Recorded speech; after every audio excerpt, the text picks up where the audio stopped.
మనం పూజ చేసిపోతున్నాం, అమ్మవారికి చేసుకుంటున్నాం. ఇందులో చాలా మంది ఇవాళ కచ్చా పోసి చీర కట్టుకున్నారు. అవునా, చాలా మంది కట్టుకున్నారు. 8వ తారీఖు మిగతా అందరూ కూడా కట్టుకొని వస్తానని దాదాపు మాట ఇచ్చారు. చేయలేకపోయినమ్మా 8వ తారీఖు కట్టుకొని వచ్చేవాళ్ళు, లేదా ఇక్కడికి వచ్చి కట్టుకోవచ్చు కచ్చా పోసి. ఎందుకు కట్టుకోని వాళ్ళు కూడా కొంతమంది ఉన్నారు కాబట్టి ఎందుకు కట్టుకోవాలో చెప్తాను. మన శరీరము ఇలా సగంగా విభజిస్తే ఒకటి అమ్మవైపు దయ్యమైతే రెండుగా చెప్పబడుతుంది. హృదయం గుండె రెండు చక్కగా శివశక్తి ఈ పై భాగంగా కలిసి ఉండొచ్చు. కానీ ఎట్టి పరిస్థితుల్లో రెండు తొడలు ఒకదానికొకటి రాపిడి కాకూడదు. పూజ చేసే వాళ్ళకి తొడల మొదటి భాగం ఎప్పుడు రాపిడి కాకూడదు.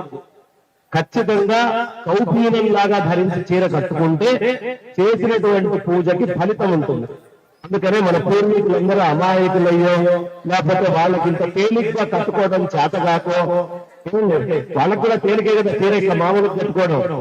వాళ్ళు ఎందుకలా కట్టుకునే వాళ్ళు అంటే ఆ విధమైనటువంటి రాపిడి ఉంటే వాళ్ళు దేనికి పనికిరారు. కర్మకాండకి బ్రాహ్మణైనా గోచే కట్టుకోవడం చేయాల్సిందే, లేదు స్త్రీలైనా గోచే కట్టుకోవాల్సిందే. కట్టుకుంటే తప్ప ఇంట్లో దీపారాధనకి పనికిరారు.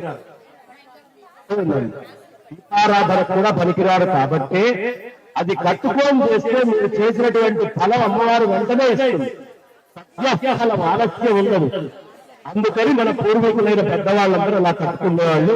8వ తారీఖు ఎంతమంది కాస్త చక్కగా కచ్చాపోసం కట్టుకొని వస్తారో లేకపోతే రాని వాళ్ళకి నేర్పిస్తారమ్మా. అలా వచ్చే వాళ్ళు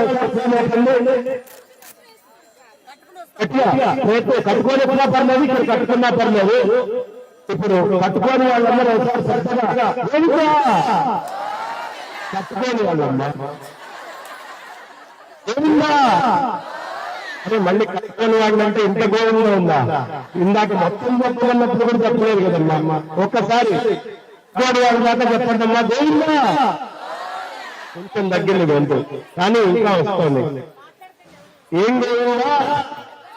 వాళ్ళు చేస్తున్నటువంటి పూజా ఫలము ఈ రోజు కోసమే తెలిసిన తర్వాత కట్టుకోకపోతే తెలియనప్పుడు కట్టుకుంటే దోషం లేదు.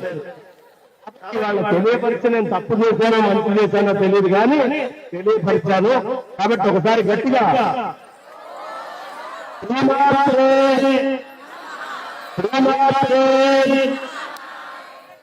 ఇస్తున్నాను.